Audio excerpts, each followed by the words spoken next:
So Trump met with the Polish, I don't know what the equivalent is, prime minister maybe, but Trump met with them before the G20 summit, and just it does two things. First, it lets the EU know, hey, we're not on your side. Next, it lets the Polish people and these other countries, I believe Hungary, Czech Republic, and of course Poland, it lets them know that we want you to protect your sovereignty. You don't need to listen to Angela Merkel.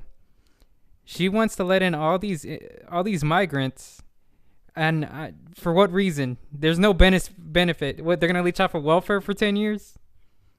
The only conclusion I can come to is that it would lead to almost like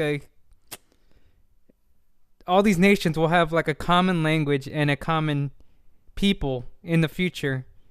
That's why the EU is weak. It's not like America where you have all these states and everybody speaks the same language and they have the same culture. But if they're doing what they're doing in the EU with these migrants, then they're gonna have a same culture. You'll most likely have a superpower in the beginning stages here.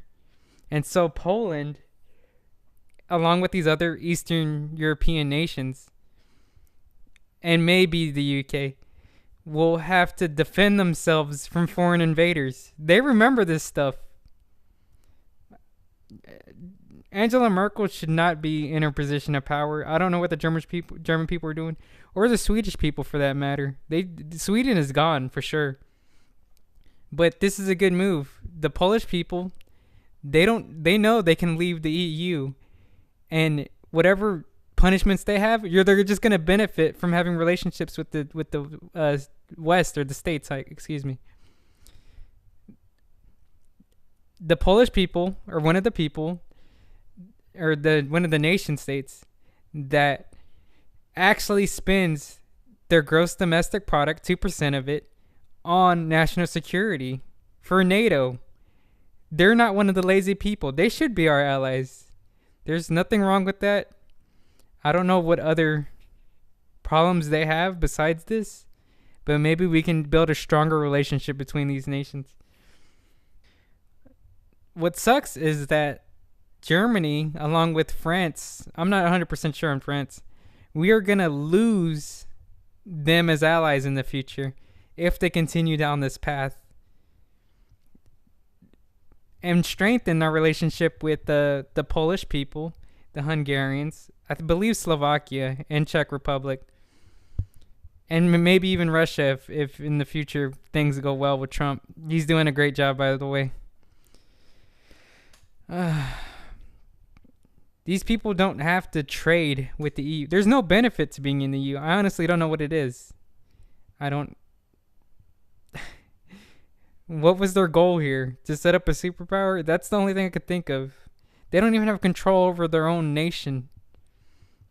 You send it to some outside diplomat who, for some reason, gets paid more than certain people, and you have no say in your matter. The Polish people are not stupid. They know that if you let in too many migrants, it's gonna disturb your culture and they will not assimilate. There's no benefit to this whatsoever. They're not stupid. They understand. And they should remain sovereign. I like how the media focused all about how the first lady of Poland, oh, she magically forgot to shake Donald Trump's hand. No, she made eye contact with the first lady, or Melania, and she decided to go for her hand instead. It wasn't like she was dissing Trump. She was being respectful and kind. Why did the media jump all over that? They're so stupid. This is why we call you fake news. You focus on little things like this. It's aggravating. The American people are sick of it, and you need a change. If you don't change, the American people are not going to buy, they're not going to tune in. Heck, they're not even buying cable now. They're getting their news from outside sources, YouTube, um, other websites, forums. It's not that hard to be a news network. You have an opinion, you talk. That's all you do now. It's not like back in the 90s where you needed, oh, what's on the news? I need to see the channels because the internet didn't exist. But now the internet does exist. Talk radio's doing fine. People have to commute, maybe hours on end. They need to listen to something. You're sick of hearing the same songs over and over again. The media needs to die. Or, excuse me, fake news needs to die. The media, it can be changed and morph into something new. And hopefully for the better. Anyways, take care. Have a nice day.